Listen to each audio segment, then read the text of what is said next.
I'm giving you my top 5 players I'm excited about this WNBA season, and one may surprise you because she's only 5'4". I'm Jordan Ligons, and this is the Buckets 5. The first player I'm excited about to watch this season is Kennedy Hollywood Carter. We know that the last time we saw her play was July 5th. She had an incident with the Atlanta Dream organization, but now she's on this new look Sparks, and it's looking great. It's been 10 months since fans have been able to see her play, and I'm a big fan, so I personally cannot wait.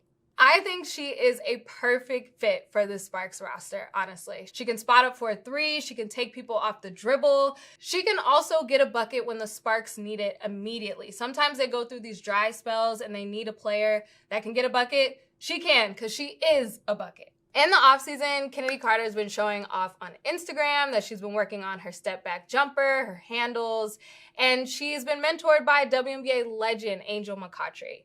I'm excited to see how that off-season work translates into on-season work, and I'm looking forward to see how her game has evolved.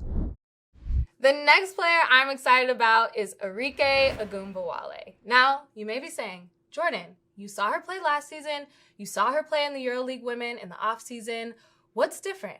I'll tell you what's different. Nothing. I am always excited to see Enrique Agumbawale play basketball. She is really, really good at the basketball.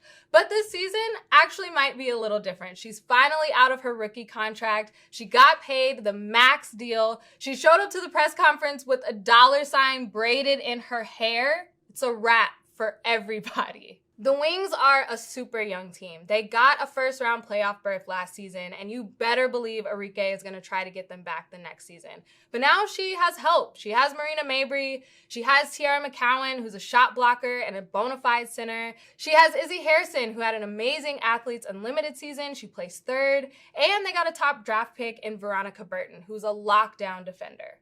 Enrique was even the All-Star MVP last season. I say she goes back-to-back. I'm calling it now. The next player on my list is not a player at all. It's a team. It's my show. I can make up my own rules. It's the Indiana Fever. I'm watching this show on HBO Max hosted by the icon Brené Brown, and it's all about feelings. She said that anxiety and excitement can kind of feel like the same thing. Sometimes we mix them up.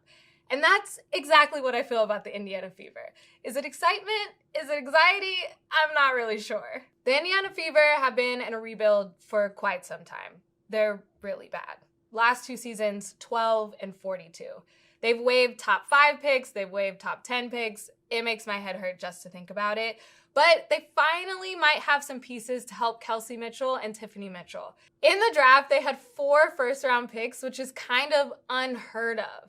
And the picks that they got really seems like a women's March Madness all-star team. They picked up Nalissa Smith and Queen Egbo from Baylor, Emily Enksler from Louisville, Lexi Hull from Stanford, and Destiny Henderson from South Carolina. I'm sure this was the toughest training camp, but the people that make it could be solid pieces for this team.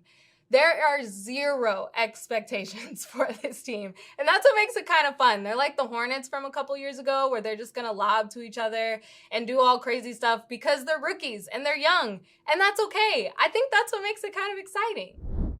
The next player is someone you don't want to see on the basketball court or in the courtroom, and that's Imani Mcgee Stafford, because she's great at both. In 2020, Imani said that she's going to step away from basketball for 2 years to pursue a law degree so that after she retires from the WNBA, she can be a lawyer. It's a really great plan. Well, it's been 2 years and she's back, and I, for one, am so excited to see her play basketball again. At 6'7", she is virtually unstoppable. I know that that is a bold statement to make, but with her back to the basket moves, with her free throw line jumper, and her trash talk, she is a perfect post player. Wherever she ends up, she will be a force in the paint. I got to watch her in the Women's Drew League. I got to watch her in Athletes Unlimited, and the comeback is real. Hopefully, she can make a team. And yes, you heard that Mcgee right. She is the sister of NBA champion and Olympic gold medalist JaVale McGee and the daughter of USC legend and Olympic gold medalist Pam Mcgee. Wouldn't that be wild if she also won an Olympic gold medal? And last but certainly not least, A player I'm excited to watch is 29-year-old rookie Ruri Machida.